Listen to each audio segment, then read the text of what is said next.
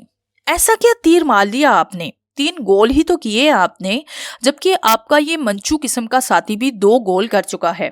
کیا بک رہی ہو لڑکی؟ اگر میں تیسرا گول نہ کرتا تو یہ ٹیم نہ جیتتی۔ اگر تمہیں پسند نہیں آیا تو کیا لینے آئی ہو میرے پاس؟ عقیل اتنی ساری لڑکیوں کے درمیان اپنی بے عزتی محسوس کر کے بولا۔ میں تو آپ کے منچو ساتھی کی پیٹ تھپکنے جا رہی تھی۔ وہی میری نظروں میں قومی ہیرو ہے، اپنا ڈیل ڈول دیکھیے اور اس غریب کا دیکھیے۔ چھی، ہیرو تو آپ تب کہلاتے جب 5 گول آپ نے کیے ہوتے۔ کہنے کے بعد میں عقیل کو دم بہت چھوڑ کر بلا وجہ ہی دوسرے دبلے پتلے کھلاڑی کی طرف بڑھتی چلی گئی۔ وہ مارا، رضیہ میرا ہاتھ دباتے ہوئے بولی، تڑپے گا، رات پر بستر پر تڑپتا رہے گا، تمہارا ایک ایک لفظ اس کی بڑی ہوئی خود اعتمادی پر کاری ضرب لگاتا رہے گا۔ دوسرے دن صبح 10 بجے ہی میں عقیل کے دفتر میں پہنچ گئی۔ ملازم نے مجھے روکنے کی ضرورت بھی نہ کی۔ میں نے جان بوجھ کر خود کار دروازے کو آواز کے ساتھ کھولا۔ تم؟ مجھے سامنے پا کر عقیل بکھلا کر اٹھ کھڑا ہوا۔ میں نے محسوس کیا کہ عقیل کی آنکھوں میں سرخی اور چہرے پر تھکاوٹ ہے۔ بلا اجازت کیسے آ گئی؟ ناراض نہ ہو، بڑی مشکلوں کے بعد آپ کا پتہ معلوم کیا ہے۔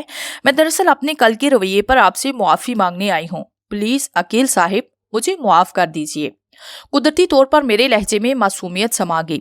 تشریف رکھیے۔ عقیل کا چہرہ چاندنی کی طرح ڈھل گیا۔ شکل اور صورت اور حسن و جمال آپ کا ایسا ہے کہ آپ کو دل میں بسا لیا جائے، لیکن باتیں ایسی کٹیلی کرتی ہیں کہ دل کرتا ہے کہ آپ کی چٹیا پکڑ کر سڑک کے کسی کھلے ہوئے مین ہول میں دھکیل دوں۔ تو گویا میں نے آپ کی تلاش میں اپنا وقت ہی ضائع کیا۔ لگتا ہے آپ نے مجھے معاف نہیں کیا۔ میں اٹھتے ہوئے بولی، حقیقت یہ تھی کہ میں عقیل کی نظروں کی تاب برداشت نہ کر پائی تھی۔ میرا دل دھک دھک کرنے لگا تھا۔ 15 برس کے بعد عقیل کو اپنے اتنے قریب آ کر میں بکھری جا رہی تھی۔ بیٹھ جائیے آپ، میں نے آپ کو معاف کر دیا ہے۔ کیا پینا پسند کریں گی آپ؟ جو آپ پینا چاہیں گے۔ میں مسکراتے ہوئے بیٹھ گئی۔ ویسے بھی عقیل میرا آئیڈیل تھا، میرے حسین سپنوں کی تعبیر تھا۔ اسے اپنی طرف مائل پا کر میں کوئی موقع گنوانا نہیں چاہتی تھی۔ میں مسلسل 40 منٹ تک عقیل کے ساتھ رہی۔ اس دوران ہمارے درمیان کافی سے زیادہ بے تکلفی ہو گئی۔ میرا نام سن کر عقیل چونکا بھی تھا، لیکن شاید بہت جلد اس نے اپنے کسی خدشے کو ذہن سے جھٹک بھی دیا، اور جب میں رخصت ہونے لگی تو اس نے دوسرے دن کی ملاقات پر بے حد اصرار کیا، اور میں نے مزار قائد کے پارک میں ملنے کا وعدہ کر لیا۔ میں نے ابو اور امی کو خط لکھ دیا تھا کہ رضیہ کی بھابھی مجھے مزید روک رہی ہیں، اور شاید مجھے چند روز مزید رکنا پڑے گا، اور ان چند دنوں میں ہماری خوشگوار ملاقاتوں کا ایسا سلسلہ شروع ہوا کہ عقیل میری ایک لمحے کی جدائی بھی برداشت نہ کر پاتا۔ میرا مقصد حل ہو چکا تھا۔ ویسے بھی والدین سے جدا ہوئے مجھے کئی روز گزر چکے تھے۔ میری وجہ سے رضیہ بھی کالج سے غیر حاضر ہو چکی تھی، لہٰذا میں نے فیصلہ کر لیا کہ عقیل سے کل میری آخری ملاقات ہوگی۔ وہ جو بچپن کی منگنی کو مذاق سمجھ کر توڑ چکا تھا، کل سے جدائی کی آگ میں سلگتا رہے گا۔ تب اسے احساس ہوگا کہ خاندانی پرمپرا کیا ہوتی ہے۔ آخری ملاقات میں مجھے رضیہ اور بھابھی نے اس قدر بنا سنوار دیا کہ عقیل مجھے مسحور ہو کر دیکھتا رہ گیا۔ میں اسے بالکل خوابوں کی شہزادی لگی۔ صرف اسی پر ہی کیا منحصر تھا، فیریئر ہال کی اوپن ایئر سبز و شدہ پارک میں جتنے لوگ بھی تھے پلکیں چکائے بغیر مجھے ہی تکتے رہ گئے۔ عقیل صاحب، آج میں بڑی جلدی میں ہوں، چند روز سے آپ مجھے کچھ کہنا چاہ رہے تھے، آج کہہ دیں۔ عقیل میرا مقصد سمجھ نہ پایا اور تھوڑی سی ہچکچاہٹ کے بعد اپنے جذبات کو کھلی کتاب کی طرح میرے سامنے حاضر کر دیا۔ الفت۔ اپنے تمام عشقیہ یا وارفتی والے جملے ادا کرنے کے بعد اس نے کہا، اس روز کی ملاقات اور پھر کئی گھنٹوں کی جدائی نے مجھے احتلاج کلب میں مبتلا کر دیا ہے۔ تم صرف ہاں کر دو تو میں جلد سے جلد تمہیں اپنی زندگی کا حصہ بنا سکتا ہوں۔ میں تم سے شادی کرنا چاہتا ہوں۔ میرا دل بلیوں اچھلنے لگا، میرے خون کا دورانیہ تیز ہونے لگا۔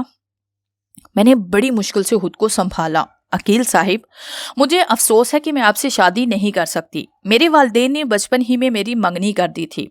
میرے جواب نے عقیل کے سدا بہار چہرے کو خزاں رسیدہ کر دیا۔ اس کی آنکھیں ڈبڈبا گئی اور وہ صحرا میں بھٹکنے والے ہرن کی طرح ہانپنے لگا۔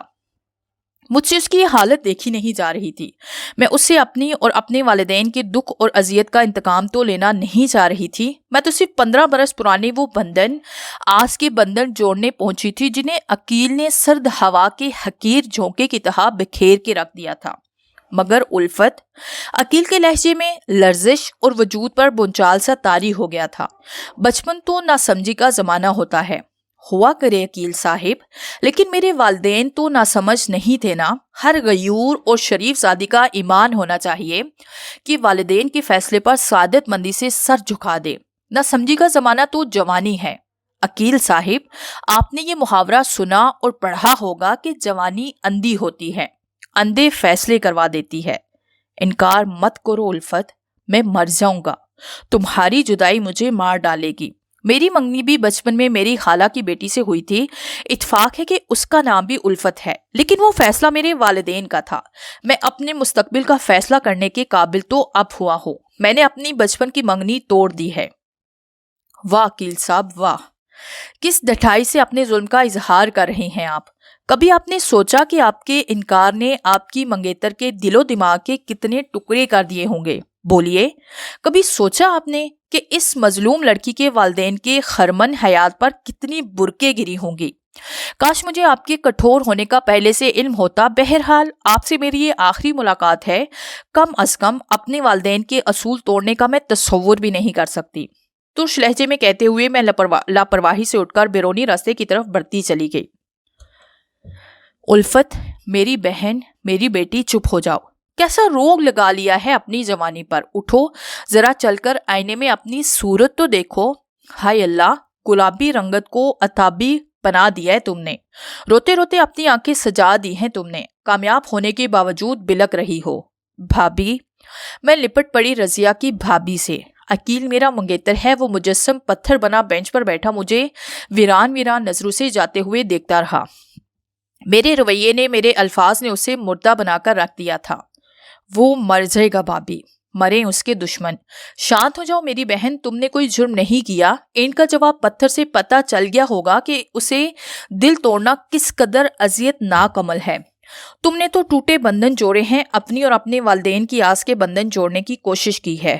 الفت میری بہن، بھابی چند میرا سر اپنی گود میں لیتے ہوئے بولی، چند گھنٹے، صرف چند گھنٹے انتظار کر لو، چلی جانا بیٹی۔ ایک نسوانی آواز سن کر ہم سب آواز کی طرف متوجہ ہو گئے۔ وہ میری خالہ ماں ہی تھی۔ پہلے چڑھ کر مردے میں جان تو ڈال دو۔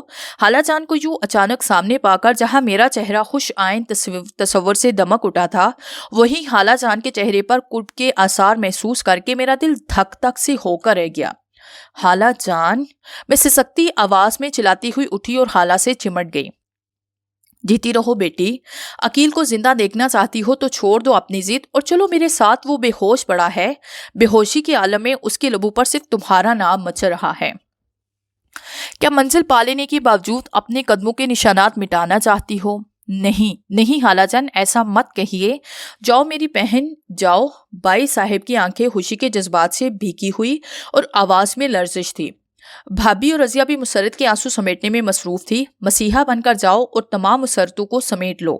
میں خالہ ماں کے ساتھ چل دی۔ مجھے یقین تھا کہ بھائی، بھابی اور رضیہ بھی ہمارے تعاقب میں لگ جائیں گے۔